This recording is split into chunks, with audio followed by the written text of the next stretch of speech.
中国 China, 汉语 chino, 中国话话中国 China en chino. 声音 Voz, 千年文化 cultura milenaria. 魅力文化的声音 La voz de una cultura milenaria. Hola a todos, bienvenidos a China en Chino. Soy Noelia Xiaolin y les saludo desde Beijing. Hoy tenemos el honor de contar con Andrea Stoica do Cantina como nuestra invitada, una joven española que acaba de completar sus estudios en la Universidad Normal de la capital. En los próximos minutos vamos a charlar en línea con ella sobre su vida como estudiante en China y sus experiencias en el estudio de la lengua china. Ecos estudiantiles. Vive China a través de los ojos de estudiantes de todo el mundo. Andrea, bienvenida a nuestro programa China en Chino. Muchísimas gracias por la invitación. Estoy muy contenta de estar aquí. Efectivamente, mi nombre es Andrea. Soy politóloga y socióloga, porque diría que soy estudiante, pero completé la carrera el año pasado. Durante mis estudios también me interesé mucho por China, entonces en un momento de la carrera decidí que yo, concretamente en segundo carrera, decidí que yo quería venirme a China cuando terminase y he podido completar este sueño, lo cual me hace muy feliz. Y ha sido una experiencia muy interesante que estoy deseando poder contaros a todos. Muchas gracias por la autopresentación. Andrea, ¿recuerdas cuándo y dónde fue tu primer encuentro con el idioma y la cultura de China? Yo creo que en realidad es imposible que pueda acordarme porque, claro, China, aunque para mucha gente en España y para mí también siempre era una cosa bastante lejana, es prácticamente imposible no tener un conocimiento de la cultura china si estás en este planeta, básicamente, porque China es un país tan grande, tiene una historia tan importante que dura durante tanto tiempo que yo sé que desde muy pequeña conocía muchas, tal vez no muchas cosas de China, pero conocía cosas de China, conocía de sus paisajes, de cuestiones históricas, la Gran Muralla, obviamente siempre ha sido algo que siempre ha estado ahí, los soldados de terracota. Entonces, no diría que pudiera recordar el primer momento que tuve contacto con la cultura china, pero sí que recuerdo mi primer encuentro con el idioma, que fue cuando vi una serie hace 5 años, que mucha gente si estudia chino la conocerá, es la serie que en inglés se titula The Untamed. Entonces, en ese momento, hasta entonces nunca había tenido el placer de escuchar chino, porque siempre me había interesado más por la cultura japonesa y por novelas japonesas y cuestiones así, y sin embargo, cuando lo escuché por primera vez, dije, esto suena muy bien, esto suena muy interesante, y me pareció muy fascinante y decidí probar a estudiarlo, y la verdad es que he podido aprender muchísimas cosas a través del aprendizaje del idioma.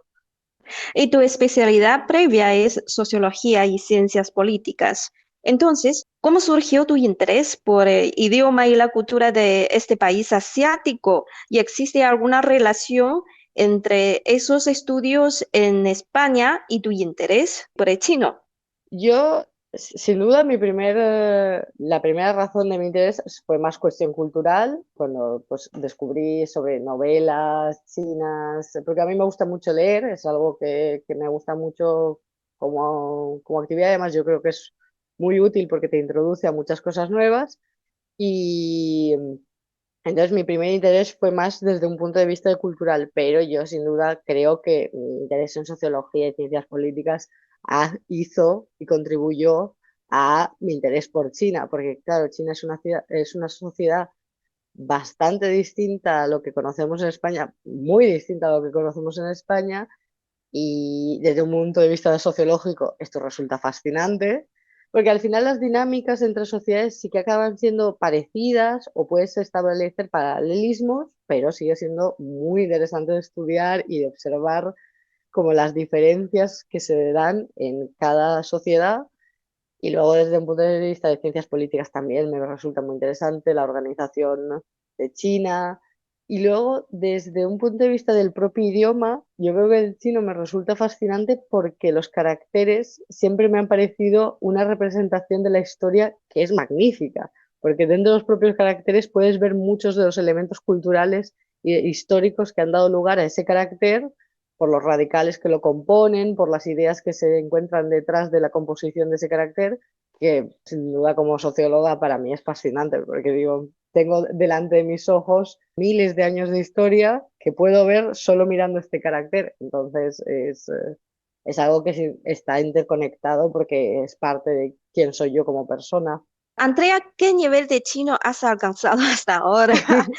Pues si tengo que decir niveles de los exámenes del Hanyu Shuiping Kaoshi, el HSK, ¿no? De momento estoy entre un 4 y un 5, Ajá. que sería algo así como para la gente que siga el marco de referencia europeo, pues sería algo así como una especie de B1, B2. Es un nivel con el que estoy satisfecha porque puedo mantener conversaciones con gente, he podido salir de viaje por China y he podido entenderme y hacerme entender.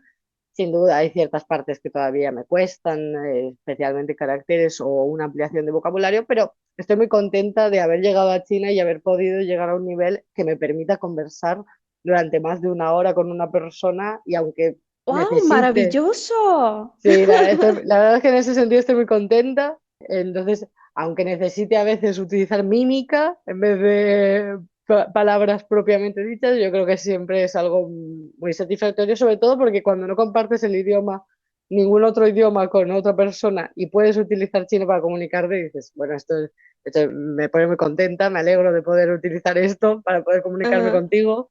Así que sí, ese sería más o menos el nivel que tengo. Y en las clases hablan en chino, todos hablan en chino. Completamente. Los profesores siempre te hablan en chino, en ningún momento te hablarán en inglés, en Shoshoda. Y luego sí que tenía la cuestión de que algunos de mis compañeros en esta universidad, por ejemplo, venían de Vietnam y entonces no hablaban inglés, muchos de ellos. Entonces si tenías que comunicarte en chino, era muy divertido porque nuestra lengua vehicular acababa siendo Ujú. el chino. Y sí, sí. Y durante tu aprendizaje, ¿has encontrado algún aspecto de la cultura china que te haya atraído especialmente? Es difícil elegir, la verdad, porque sí que o sea, la historia de China, la comida, también eso sí fue una gran razón para venir a China, porque cuánta comida tan interesante y además preparada de forma tan peculiar y de forma tan distinta a lo que estamos acostumbrados en España. Pero si tuviera que elegir uno, creo que incluso el propio idioma siempre me resulta fascinante, porque sobre todo los caracteres, yo siempre digo que en un país donde se hablan tantos dialectos, donde es muy difícil que a lo mejor alguien del norte se entienda con alguien del sur, pero luego lo ven escrito y se entienden entre ellos, a mí me resulta fascinante que eso pueda suceder, que hayas diseñado un sistema que pueda usar en distintos países, con distintos idiomas, y aún así os vayáis a entender si os escribís entre vosotros. Creo que eso ha sido siempre, y la influencia que China ha tenido en otros países también me parece muy interesante, en Japón, en Corea, dice, sí, es muy curioso de ver también en la historia de esa evolución. Acabas de completar tus estudios en la Universidad Normal de la capital, en Beijing. Cuéntanos cómo comenzó esta experiencia y qué te llevó a elegir China y al chino mandarín como tus objetivos de estudio. Sí, reitero lo que dije de cuando empecé a estudiar. También creo que hay un elemento de que para mucha gente en España es como cuando dices, ¿cuál es el idioma más difícil del mundo? El chino. Chino. A día de hoy diría que tampoco, o sea, al final aprender un idioma es aprender un idioma y puede tener sus dificultades, pero todos tienen sus dificultades. Y si no es difícil una cosa, es difícil la otra. Entonces tampoco, pero sí que tiene un elemento de reto personal. Entonces eso también fue un elemento que dije, bueno, vamos a ver qué sucede si intento aprender chino. Y venía a China y dije, ya que estoy aprendiendo chino, pues, la decisión fue prácticamente paralela. Empecé a estudiar chino y dije, yo necesito ir a China, necesito ver el país, necesito ver qué tal la cultura, sobre todo por eso, por esa sensación de que durante muchos años China parecía tan lejana, digo, parecía un sitio que no sabría nunca nada de él y de repente estoy aquí viviendo y entendía pues cuestiones culturales y cuestiones históricas que digo, es que no se me hubiera pasado por la cabeza que hubiera podido saber de esas cosas. Sobre el programa que te permitió llegar a China para estudiar chino, ¿podrías mencionar más detalles? Sí, el programa es el programa del Instituto Confucio, lo gestiona Hanban. Yo recibí una beca que me permitió venir. Estoy totalmente agradecida a que esto exista como programa. Entonces yo recibí una beca que me financió prácticamente todo lo que sería gastos corrientes. Lo que sí que tienes que asumir tú es el vuelo o cuestiones que gastes personalmente, porque obviamente eso son cosas que te tienes que gestionar tú mismo. Pero eso era un programa de formación. Podías elegir entre varias cosas. Yo elegí el programa de formación de curso de chino de un año. Y entonces durante un año te permitían elegir una universidad china en el que tuvieses un curso en el que te diesen clases de chino. Me parece que está muy bien pensado porque mucha gente a lo mejor no puede permitirse venir tanto tiempo, pero creo que con un año y más en sociedad creo que es algo que puede ser muy, muy útil y puede ayudarte muchísimo a mejorar tu nivel de chino, sobre todo porque te exigen que tengas una base previa, mínimo un HSK3, entonces eso implica que sobre esa base puedes construir más cosas. ¿De qué países provienen tus compañeros de clase? ¿Y qué tipos de cursos se ofrecen? ¿Cuál es tu clase favorita? ¿Y cómo es tu vida fuera de las aulas?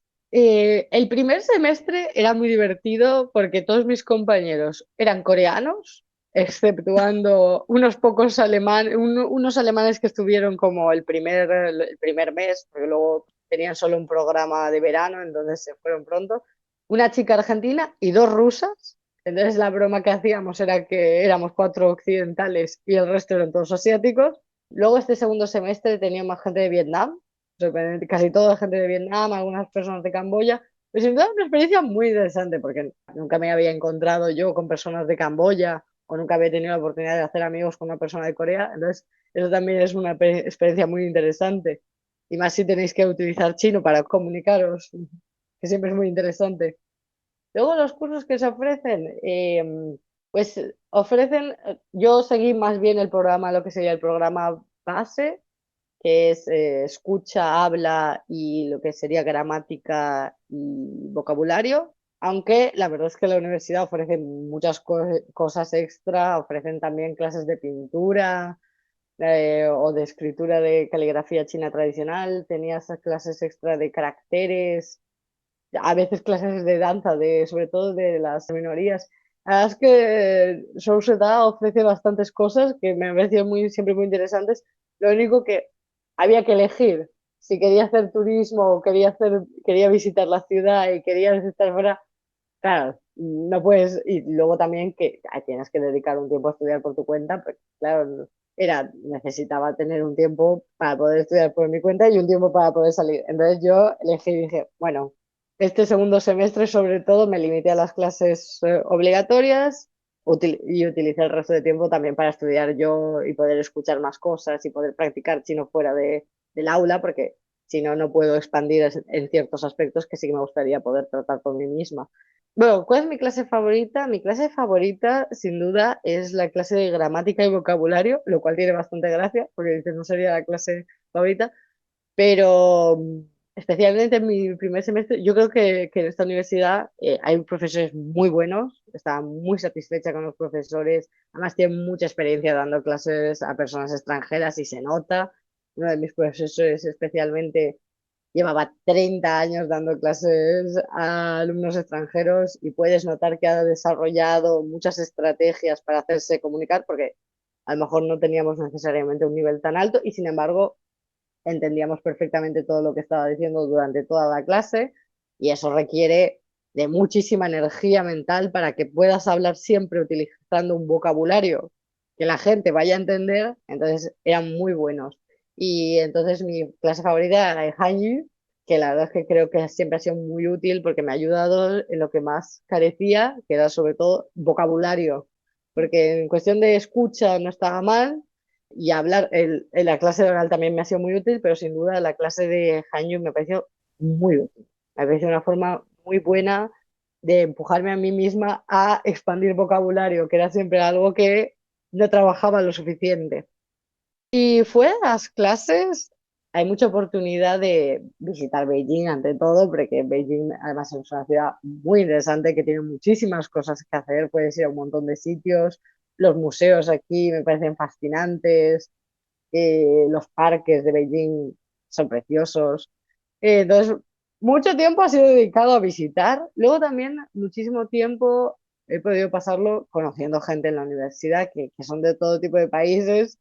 Poco mi vida ha sido eso, un cúmulo de ver cosas, de experimentar cosas muy nuevas, de interactuar con gente china Ujú. y tener una experiencia muy positiva. Así que sí. Bueno, y en el proceso de aprendizaje de chino, ¿te has encontrado con alguna dificultad en particular, como por ejemplo memorizar los caracteres chinos o aplicar la gramática, porque son totalmente diferentes de español, ¿no? Y podrías compartir algunos métodos o técnicas que utilizaste para superar esas dificultades. Creo que dificultades hay de todo tipo. Por ejemplo, una de las cosas que más nos cuesta, sobre todo a personas que venimos de idiomas no tonales, creo que el mayor horror es la cuestión de uno de los tonos. Eso ha sido siempre una cosa que además yo siempre digo que estoy un poco sorda, entonces no entiendo. Porque es muy difícil que si tú no estás acostumbrado a escuchar tonos entiendas la diferencia de lo que eso implica para las palabras. Entonces, al final mi lógica ha sido que primero tenía que dedicarme muchísimo a escuchar el idioma sin preocuparme tanto de si luego yo lo podía reproducir a la hora de hablar, porque si no puedes escuchar siquiera el sonido, porque eso se dice mucho en el aprendizaje de lenguas, que muchos sonidos, hasta que no te acostumbras a ellos, tu cerebro ni siquiera los está registrando. Entonces dije, bueno, primero me voy a focalizar en escuchar muchísimo el idioma y entonces poco a poco sé que mi cerebro ha conseguido entender cuál es la diferencia entre el que va hacia arriba, el que va hacia abajo, todas esas cosas y entonces eso creo que ha sido muy útil, no poner presión, porque creo que hay cosas que vienen de forma gradual. Luego también técnicas o métodos. Yo soy muy fan de un lingüista que es un señor que últimamente es bastante popular en Internet y en círculos de aprendizaje de lenguas, que él acuñó el término, o no sé si fue el que acuñó, pero popularizó el término de lo que sería input comprensible, es decir, siempre aprender el idioma de tal forma que tú estás utilizando cosas que siempre entiendes. Es decir, si empiezas desde un nivel muy básico, aunque tú no sepas nada de chino, hay cosas que viéndolas o que escuchándolas puedes entender igualmente. Es un ejemplo que ponía como cómo aprende un niño desde pequeño. Yo creo que me gusta más mi método de primero exponerme muchísimo a la lengua, de entender y poder llegar a leer textos básicos o textos no tan básicos, y luego entrar a la gramática y entrar a entender por qué funciona así, por qué se utilizan ciertas partículas, que es básicamente como la gente aprende su primer idioma. Primero aprenden a hablar y luego le dan una estructura y luego aprenden la gramática y aprenden cuestiones más particulares. Entonces, sí, esa es mi forma. Y la verdad es que ha sido una experiencia muy interesante utilizar ese método en específico, sobre todo para aprender chino. Ecos estudiantiles. Vive China a través de los ojos de estudiantes de todo el mundo. Muy bien amigos, estamos llegando a final de China en chino por hoy. Muchísimas gracias a Andrea Stoica Cantina por compartir con nosotros su vida de estudio en China. Pero la conversación no termina aquí, ya que ella tiene mucho más que contarnos. En el próximo programa continuaremos nuestra charla con ella. Si tiene algún comentario o sugerencia, no dude en contactarnos a través de las redes sociales o nuestro correo electrónico es.radioespanol@cgtn.com. Repito, es.radioespanol@cgtn.com. Noelia Shaolin agradece su compañía. Hasta la próxima.